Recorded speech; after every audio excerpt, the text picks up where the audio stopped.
continuamos analizando el paro del día de mañana y estábamos conversando con el representante de la UTA. Usted representa un sector opositor a Roberto Fernández, que Roberto Fernández no va al paro mañana. No. ¿Por qué cree? Porque no vive la realidad de los trabajadores en este país, y menos de sus representados. Vos fijate que va a haber un paro el 1 de mayo, no laborable, pero aparte, el alcance lo tenés que sufrir para tener el descuento por ganancia. Y nosotros, en los 70.000 afiliados, nos llega a un 10% la afectación de ganancia. Si seguimos firmando 15% y no laburamos los feriados, no vamos a tener nunca ganancia, no sé para qué paramos el primero. ¿Y qué servicio entonces no prestan ustedes y cuándo tomaron esta decisión para explicarle, sobre todo, e informar a los que están mirando? Nosotros conversamos con todos los compañeros de Capital Federal y Gran Buenos Aires, con los trabajadores, conversaremos con compañeros del interior del país, más allá de las presiones que se van llevando adelante desde el gobierno, desde la propia organización que salió a pedir seguridad públicamente, y después tenemos todos los compañeros que trabajan en el conurbano que sufren a diario todos los avatares de los problemas que tenemos en provincia para circular en algunos lugares. Y el paro nosotros sabemos que va a ser total y contundente, porque ya no es una cuestión de una discusión de una interna. Lo más importante es que se va a llevar un paro y una medida que la gente lo está pidiendo, que no aguanta más. Todo lo que estamos acá, si nosotros hacemos la cuenta de lo que gastamos, de lo que cobramos, de pagar los impuestos, de pagar los servicios, de vestirnos, de dar de comer, de mandar a los chicos al colegio, cuando vos haces esa cuenta, sí. ¿De qué ganancia están hablando? Bueno, y Nosotros ahora viene la embestida del gobierno, porque ya Patricia Bullrich dijo que con las fuerzas de seguridad van a impedir que haya piquetes en los accesos a la ciudad de Buenos Aires. Y después tenemos a Dante Sica, Alejandro, que dijo que el paro tiene un condimento electoral. ¿Qué opinás? Desde el SUTNA, del Sindicato del Neumático, yo soy el secretario general a nivel nacional, somos parte del Pleno Sindical Combativo e impulsamos con fuerza las acciones que se van a tener mañana. Fuimos al plenario que tuvieron las regionales de la CGT y planteamos que hace falta un paro de 36 horas para que toda la gente vaya a la calle. Esto no tiene que tener un fin electoral, esto tiene que tener el fin de que cuando salgan los trabajadores de la fábrica se dirijan al centro del poder político para mostrar el descontento que tienen con la situación. Y yo quiero decir algo, las medidas últimas que está tomando el gobierno ya parecen ser cuando uno usa la tarjeta para pagar la harina y los fideos. Está usando los fondos para pagar precisamente las estampidas que tiene de la parte económica con las corridas del dólar. La situación está haciendo claramente embargar el futuro de los trabajadores a situaciones muy complejas, no solo ahora, sino en los años venideros. Por eso le decimos a los compañeros que tienen que entender cada uno de los trabajadores que hay que impulsar el paro con toda la fuerza. Y quiero terminar diciendo una cosa en esta primera intervención. Es muy importante que los trabajadores, más allá de la convocatoria de las centrales sindicales, de las que nos llaman, que la verdad que no se puede creer, y aún aquellas que llaman y podrían haber hecho un impulso mucho más grande, le decimos, movilicémonos. Mañana todos a Plaza de Mayo. Tenemos que mostrar el descontento que tienen los trabajadores. En un paro nacional unimos la fuerza de todos los trabajadores que todos los días estamos peleando contra estas medidas. Mariano, ¿qué intenta hacer el gobierno para detener el paro de mañana? Bueno, Luciana, ahí la teníamos a la ministra de Seguridad, Patricia Bullrich, al ministro de Producción y Trabajo, Dante Sica, dando a conocer básicamente lo que suelen hacer los gobiernos cuando se encuentran ante una medida de estas características, que es decir, bueno, hablar del terrorismo, hablar de colectivos quemados, etcétera, etcétera. Eso es en lo visible. Ahora, fuera de lo más superficial que puede llevar adelante a través de una conferencia de prensa, a esta hora ya empiezan a llegar a los gremios conciliaciones obligatorias. Y me refiero a conciliaciones obligatorias a una herramienta que figura en la legislación laboral, pero que tiene como origen, tiene básicamente como eje la solución o el intento de abrir una instancia de negociación en las negociaciones y en los conflictos individuales entre un sindicato y una empresa o una cámara empresaria. Habrás visto que cuando hay paritarias y se pone ríspida la negociación, el gremio convoca un paro. La conciliación obligatoria que implanta el gobierno a pedido de las cámaras empresarias apunta a restablecer la mesa de negociación. De otro modo, cuando una empresa despide personal y el gremio responde con una medida de fuerza, la conciliación obligatoria, ¿qué hace? Busca retrotraer a la instancia previa al conflicto la situación. Esta sería, y nosotros podemos confirmarlo ya porque han llegado las primeras conciliaciones al gremio, la primera vez en la historia de la democracia donde un gobierno nacional responde a una medida de fuerza de orden nacional, una huelga general, con una herramienta creada con otro fin. la conciliación obligatoria, porque pensemos que si el objetivo de la conciliación es retrotraer la situación hasta antes del conflicto, a ver, ponele que los gremios digan no paramos, ¿el gobierno qué va a hacer? ¿Va a volver atrás con las medidas de aumentar las tarifas, de llevar el dólar a un valor desbocado? Es decir, es realmente inédito lo que está sucediendo. A estas horas ya empiezan en los gremios de la industria a llegar a algunas de estas conciliaciones, pero también y sobre todo en los sectores aeronáuticos, a donde el paro se prevé que va a ser muy fuerte, tanto en las compañías controladas por el gobierno como Aerolíneas Argentinas e Intercargo, como también en los sectores privados. Ahora, Castañeto, usted pertenece a un espacio político donde era conducido por Cristina Kirchner y donde se le hacía paro a Cristina por el impuesto a las ganancias, ¿no?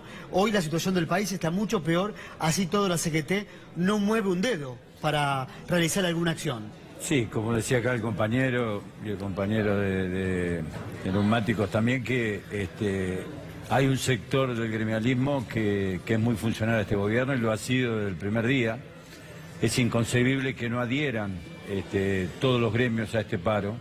Por lo que decíamos recién y por lo que veíamos con el compañero Néstor Dil, el verdurazo, lamentablemente nosotros no pudimos llegar a terminar la cadena productiva a través del monotributo agropecuario, de las cadenas, las economías regionales, porque cuando recién le preguntaba de la exportación, hay que tener volumen para exportar.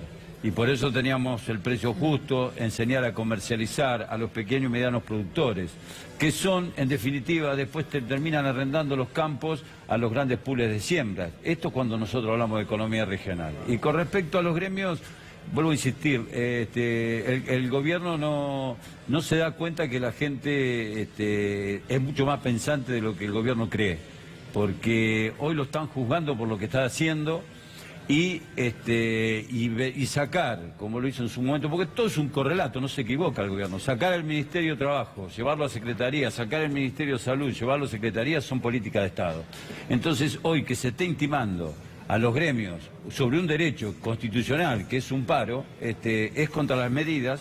Por eso es bueno lo que estábamos hablando acá, porque siempre la ministra Bullrich le pone un paño de oscuridad a cualquier movilización que vaya en pos de recuperar derechos. Entonces es la ministra y es este gobierno el que quiere perturbar una movilización que ha sido durante todos estos 3 años y 4 meses pacíficas a lo largo y a lo ancho del país. Miguel, ¿cuántas líneas de colectivos se van a adherir al paro de mañana? La totalidad del país. ¿Todas las Nosotros líneas de tenemos colectivos? evaluado eso, sí. ¿Y quiénes no se van a adherir entonces? Los que... ¿O termina habiendo directamente paro de colectivos nosotros general?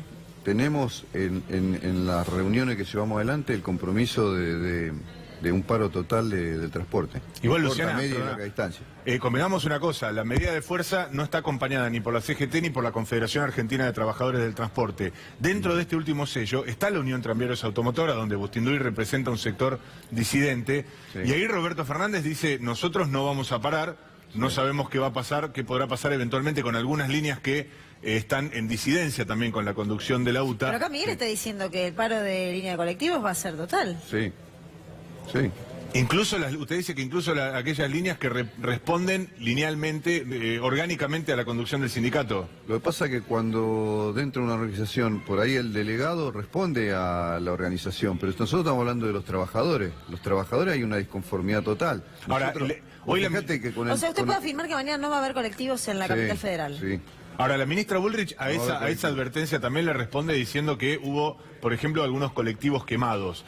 Yo Sí. también recordaba que alguna vez la ministra hablaba de los decomisos de droga y de cómo Elisa Carrió le había dicho que las propias fuerzas de seguridad le plantaban esos operativos. Pero Sí. yendo a este caso puntual, ¿hay alguna respuesta de los delegados respecto de esta quema de colectivos? No lo he consultado, pero yo te digo en forma personal, te hablo, nosotros repudiamos ese tipo de cuestiones que se llevan adelante porque en realidad con la situación que se vive hoy no necesitamos ningún tipo de herramienta que no sea democrática, al contrario, la gente nos está pidiendo hagamos algo y de lo único que se espera algo es de lo que trabajaron siempre para la gente. Este paro llega No con... es el caso de Roberto Fernández. Este paro llega con un dato realmente alarmante, lo conocíamos la semana pasada. 250.000 empleos se perdieron de febrero del 2018 a febrero del 2019, Alejandro. Sí, nosotros tenemos incluso en una de las fábricas grandes del neumático, en FATE, un preventivo de crisis que se puso en intento de funcionamiento y con la unidad de todos los trabajadores del gremio logramos hacer que no vengan los despidos, la flexibilización del convenio. Ayer vengo de recorrer la fábrica Firestone, Bridgestone, antes estuve el sábado en Pirelli, en FATE, y puedo decir la opinión de los trabajadores en primera mano. Los trabajadores están cansados. Ya no quieren más este tipo de situación. La tensión que está viviendo el movimiento obrero es inhumana. Y lo que transmiten a su familia no se puede ver. Entendemos que esto no puede seguir así. Octubre queda muy lejos. Los trabajadores tenemos que claramente imponer un cambio en esta situación porque los trabajadores en cada uno de los lugares de trabajo hablan de los colectivos, trabajan en máquinas complicadas, con mucho riesgo de salud, de lo que pueden hacer en esos lugares donde cada uno ejerce su tarea productiva. Nosotros llamamos la atención a esto. Decimos, hay que aflojar con esto.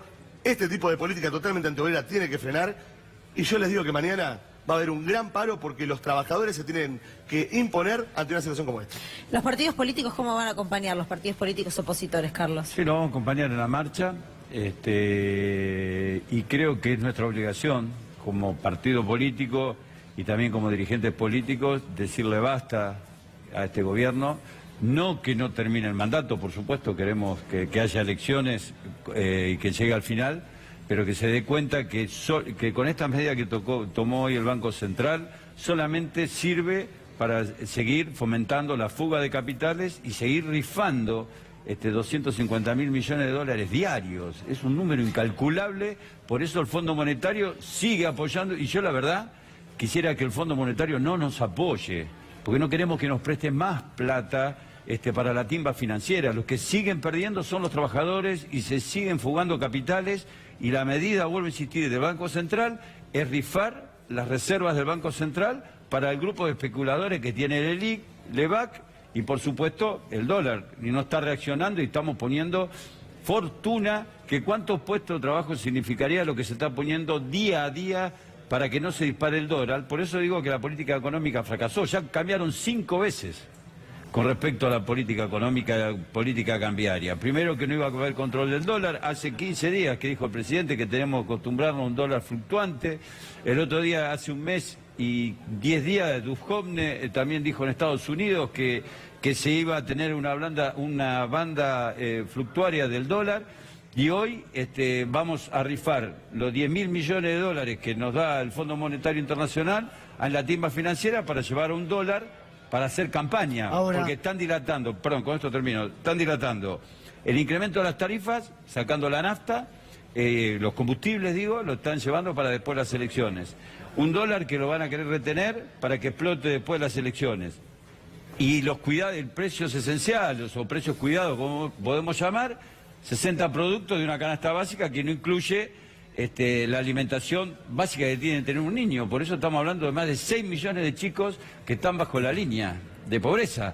Eso trae aparejado que dentro de 4 años, cuando el chico se escolariza, ahí se va a ver la discapacidad en Argentina. Ahora, Mariano, yo sigo haciendo hincapié en los gremios que mañana no paran, y quiero recordar un hecho que tuvo mucha repercusión la semana pasada, de algunos gremialistas sentados en la cena de la CIPEC, Ander Rodríguez, estaba Héctor Daer, creo, también allí sentado, y esto generó mucha crítica, sobre todo, por ejemplo, de Hugo Moyano, quien dijo que esta CGT no ve la realidad.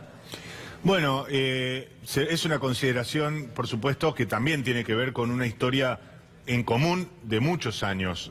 Convengamos que hay líneas divisorias prácticamente inexpugnables entre lo que se denominan los gordos de los grandes gremios de servicios. Ahí están Héctor Daer y Carlos Hueso Campo, Armando Cavalieri, los independientes o los jóvenes brillantes, como se conocía en su momento, Andrés Rodríguez, Gerardo Martínez, y el sector de Moyano, que hoy expresa una disidencia. También es cierto que Moyano arrancó siendo probablemente uno de los mejores aliados en términos sindicales de Hugo Moyano, de Mauricio Macri, y rápidamente te diría que terminado el primer año de mandato ya estaban empezando a ver los primeros chispazos. Lo de la CGT, yo diría que en términos pragmáticos, más allá de lo reivindicativo y del discurso altisonante que podamos esbozar, en términos prácticos, la CGT tiene un par de vectores que son fundamentales a sostener. Uno es el modelo sindical.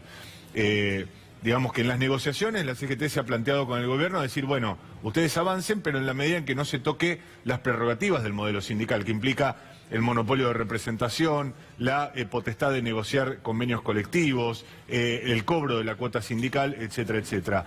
Después de eso, lo que se ha planteado la CGT como meta es defender derechos colectivos, no tanto, no con la misma fuerza los derechos individuales. Por eso veíamos que en el caso del blanqueo laboral, por ejemplo, el gobierno estaba avanzando sobre la posibilidad que tienen los trabajadores no registrados de hacer un juicio y de percibir una indemnización distinta. Es decir, si a vos te echan de un trabajo registrado, tenés una indemnización, pero si te tuvieron de manera informal, vos hoy, a partir de la justicia, tenés derecho a un cobro extra y eso se quiere eliminar. Ahora, vos me decías, volviendo a tu pregunta, ¿cuál es hoy la explicación o cuál es hoy la principal preocupación de la CGT? La explicación que dan desde Azopardo es: nosotros nos interesa llegar a octubre y que se elija un gobierno distinto, un gobierno de signo distinto. Y en el mientras tanto me preguntás vos, bueno, por un lado está la negociación del blanqueo, que lejos de estar terminada, en estas horas vamos a ver que seguramente luego del paro se va a reanudar esa discusión, que va a incluir también, seguramente, una agencia de salud que va a poner a salvo a las obras sociales y a las prepagas de juicios.